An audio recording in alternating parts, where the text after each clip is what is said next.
Përshëndetje të nderuar miq, ja ku po ritakohemi.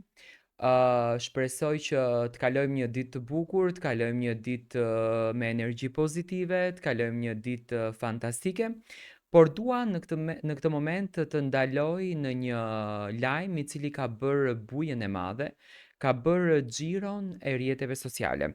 Do të flasim për Egli Takon, e cila në grupin e hapur nga faqja e saj, do me thënë në Instagram, e titulluar me Eglis Family Group, chat e ndjekur nga 17.800 ndjekës, ka shkruar një shkrim që ka të bëjë me kanalin e saj zyrtar në YouTube. Ju e dini shumë bukur që Egli Tako ka publikuar këngën Jetë në kanalin e saj zyrtar, që ka dhënë një sqarim se pse Egli nuk e ka më këtë kanal. Unë njëherë do të lexoj sqarimin të cilin ka shkruar Egli, më pas do ta komentoj këtë sqarim.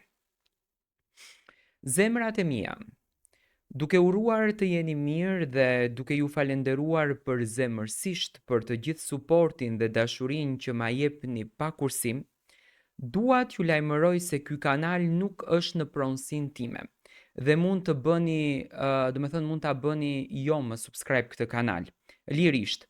Pasi e di që e keni suportuar në nisje të projekteve të mia, por nuk do të ketë më asnjë aktivitet lidhur me mua dhe emrin tim në vazhdim.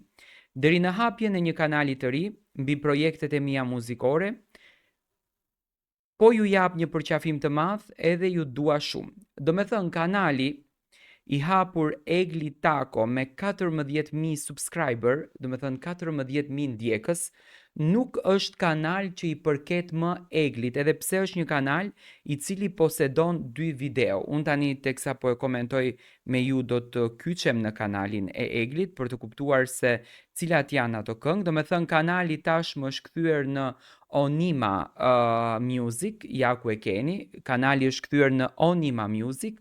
Do me thënë, Onima ja ka marrur Eglit kanalin sepse kanali siç duket ka qenë në kontratën që Egli Tako ka patur më herët me shtëpinë diskografike në menaxhimin e Jetmir Agaj, një kontratë që Egli ka patur me Fifin. Do me thënë, tashmë kanali është kthyer në Onima Music, që Egli ja ka dhënë kanalin Onimës, dhe Egli nuk ka patur të drejta autoriale të kënga Jetë dhe çfarë i përket, do me thënë, kanalit. Nuk kuptohet që Onima e ka menaxhuar monetizimin e këngës dhe publikimin e saj, ndërsa në raport me këngën, do me thënë aranzhmanin, orkestrimin, iden dhe gjitha këto, ka qenë Fifi me patjetër si producente kryesore, dhe më pas ka qenë edhe Jetmir Agaj së bashku me studion e tij.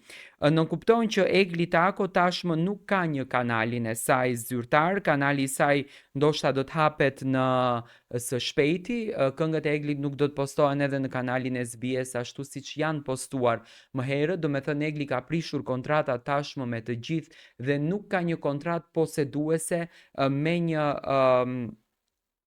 shtëpi apo me një produksion ku Egli do t'i hidhte të gjitha këngët.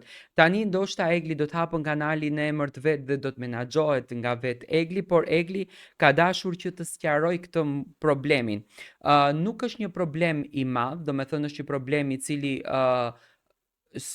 do me thënë ka një zgjedhje, sepse ka një kontratë që në shkruhet para se këngat publikohet, ka një kontratë që në shkruhet para se ti t'japësh projektin tënd, produktin tënd, dhe Egli siç duket ka preferuar që këtë projekt gjigant Jetë t'ia dhuroj kompanisë Onima, që sot kanali i saj zyrtar i jepet kompanisë Onima.